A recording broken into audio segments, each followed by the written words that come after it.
The Hebrew people were trapped, generations bound by the chains of slavery in the mighty land of Egypt.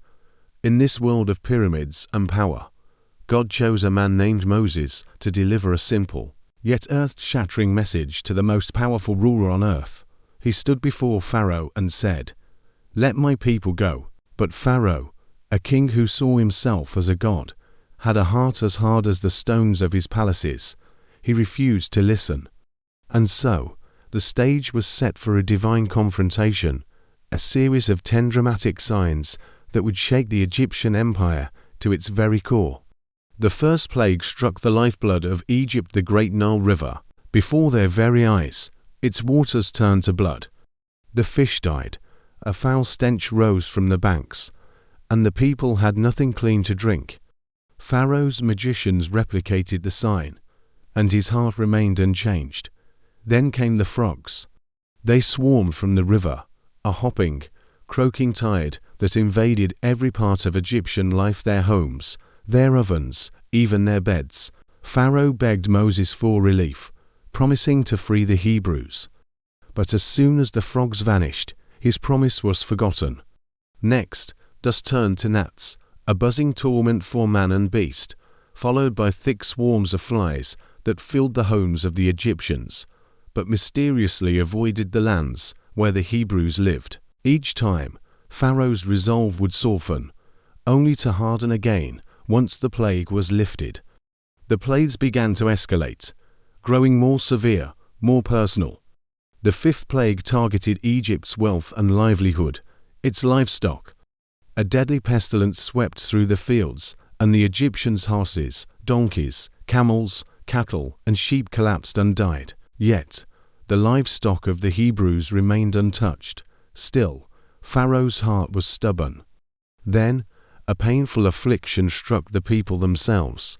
Soot thrown into the air by Moses became fine dust, causing festering boils to break out on every Egyptian, from the lowest servant to the highest court official. Even Pharaoh's own magicians were so afflicted they could no longer stand before Moses. But Pharaoh would not yield. His pride was a fortress, and he refused to bow. Then, nature itself turned against the land of Egypt.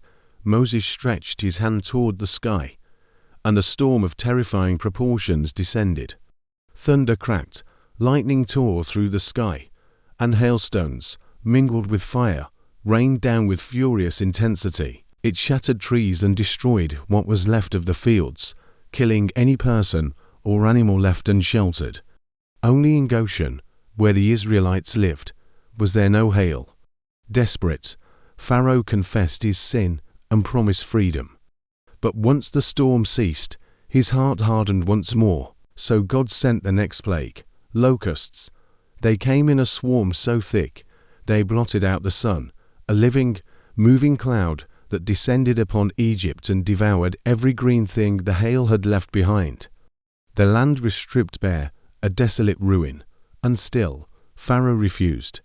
The 9th plague was a chilling, psychological torment. God cast a profound darkness over Egypt, a darkness so absolute, so thick, it was said it could be felt. For 3 long days, the Egyptians were paralyzed in a world of pitch black. No one could see another person. No one dared to move from their spot. It was a suffocating, terrifying silence. Yet, in the homes of the Hebrews in Goshen, there was light. Even after this terrifying display of divine power, Pharaoh's pride held firm. He offered a compromise, but refused to let the people go with their livestock. His stubbornness sealed Egypt's fate. Finally, came the 10th, a most devastating plague. God delivered a final, solemn warning through Moses. At midnight, the Lord would pass through Egypt, and every firstborn son, from the firstborn of Pharaoh who sits on his throne, to the firstborn of the slave girl, and even the firstborn of the livestock, would die. But he provided a way of escape for the Hebrews. Each family was to sacrifice a perfect lamb and mark the doorposts of their homes with its blood. That night, as promised, the angel of death passed through the land. A great cry rose up from every Egyptian household, for there was not a home where someone was not dead. but in the homes marked by the blood of the Lamb, the angel passed over.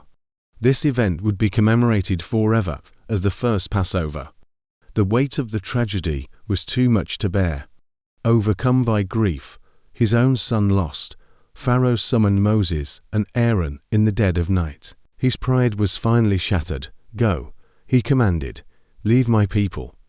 Take your flocks and herds, and go, and bless me also." After 430 years of bondage, the Hebrew people walked out of Egypt, not as slaves, but as a free nation. Their long journey was just beginning.